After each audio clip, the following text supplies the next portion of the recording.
নির্বাচনী প্রচারে অনেক প্রার্থীকেই চমক দিতে দেখা যাচ্ছে। কখনো রান্নাঘরে ঢুকে রান্না, কখনো আবার সেলুনে বসে দাড়ি কাটা। সেই তালিকাতেই ইতিমধ্যে ঢুকে পড়েছেন সোনারপুর উত্তরের বিধায়ক তথা তৃণমূল প্রার্থী ফিরদৌসী বেগম। কিছুদিন আগে বোড়াল রক্ষিতের মোড়ের একটি চায়ের দোকানে হঠাৎই ঢুকে চা বানাতে শুরু করেন। উপস্থিত কর্মী সমর্থক এবং স্থানীয়দের চা পরিবেশনও করেন। ফের জনসংযোগের কর্মসূচিতে চা বানিয়ে মানুষের মধ্যে বিলি করতে দেখা গেল তৃণমূল প্রার্থী ফিরদৌসী বেগমকে। চা খাওয়ানোর কর্মসূচির মাধ্যমে মানুষের সঙ্গে সরাসরি যোগাযোগ বাড়ানোর বার্তা দেন তিনি।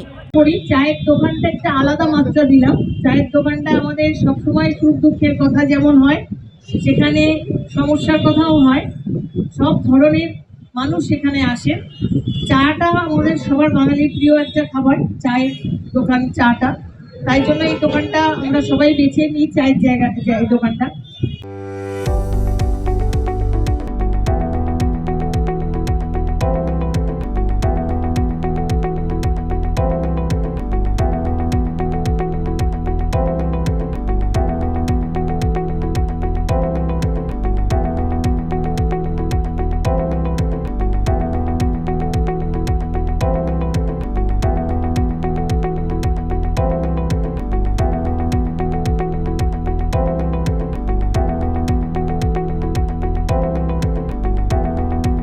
তৃণমূল প্রার্থীর এহেন কর্মসূচিকে কটাক্ষ করতে ছাড়েনি বিরোধীরা।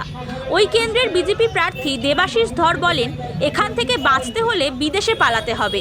এখন ওনাকে অনেক কিছুই পরিবেশন করতে হবে, কারণ 15 বছরে যা যা পরিবেশন করেছে, মানুষের জীবন্ত পুড়িয়ে মারা থেকে আরম্ভ করে সবকিছুই পরিবেশন উনি করেছেন।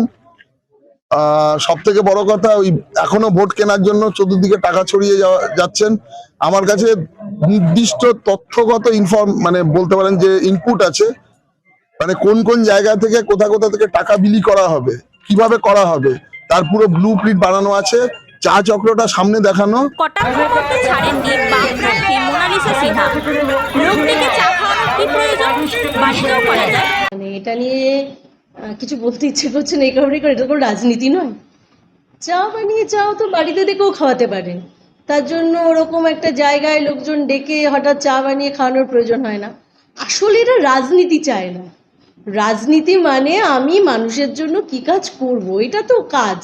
আর সেখানে তো শুধু আপনি উত্তরের ক্যান্ডিডেট বলছেন, বিভিন্ন জায়গায় গিয়েছি, কেউ দাড়ি কেটে দিচ্ছে, কেউ ঘুটে দিয়ে দিচ্ছে।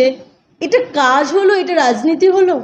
সব মিলিয়ে ভোটের আগে চা রাজনীতিকে কেন্দ্র করে সোনারপুর উত্তর বিধানসভায় ক্রমেই চড়ছে রাজনৈতিক উত্তাপ। দক্ষিণ 24 পরগনার সোনারপুর থেকে শশাঙ্ক মণ্ডলের রিপোর্ট, হিন্দুস্তান নিউজ পয়েন্ট।